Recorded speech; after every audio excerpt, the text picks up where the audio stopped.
I say, looking at the next 100 years, that there are two trends in the world today. The first trend is toward what we call a type 1 civilization, a planetary civilization, a civilization that resembles something out of Buck Rogers or Flash Gordon. A type 2 civilization is stellar. They consume so much energy, they can play with stars. That's, for example, the Federation of Planets in Star Trek. Star Trek would represent a typical type 2 civilization.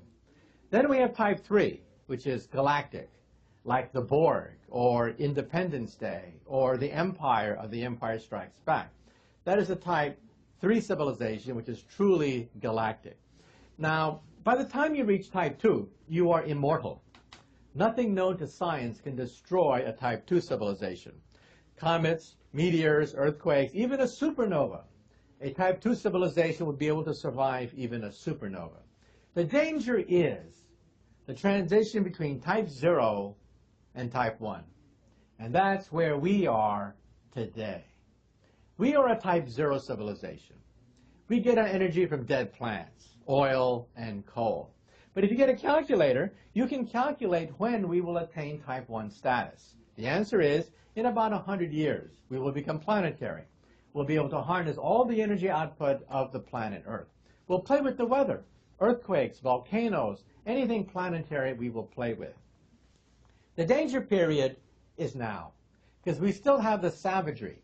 We still have all the passions. We have all the sectarian fundamentalist ideas circulating around, but we also have nuclear weapons.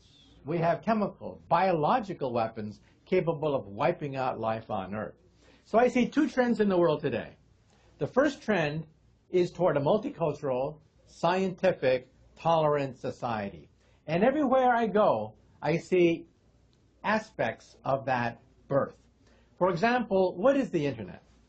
Many people have written about the Internet, billions and billions of words written about the Internet, but to me as a physicist, the Internet is the beginning of a type 1 telephone system, a planetary telephone system. So we're privileged to be alive to witness the birth of type 1 technology, a planetary telephone system. What is English? English is the beginning of a type 1 language. Everywhere I go around the earth, people speak English because that's the lingua franca of science, technology, business. They all speak English. It is the #1 second language on the planet Earth. And what is the European Union? The European Union is the beginning of a type 1 economy. And how come these European countries, which have slaughtered each other ever since the ice melted 10,000 years ago, how come they have banded together, put aside their differences to create the European Union? Well, to compete with us. And who are we? We are NAFTA. So we're beginning to see the beginning of a type 1 economy as well.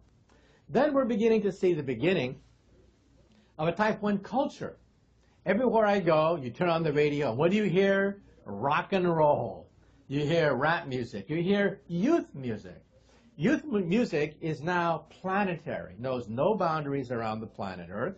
Everywhere I go, I see high fashion. Chanel, Gucci bags.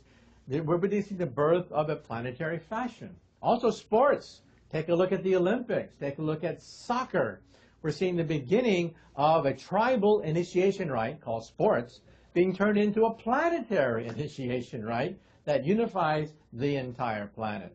So whenever I open the newspaper, every headline I see in the newspaper points to the birth pangs of a type 1 civilization in formation.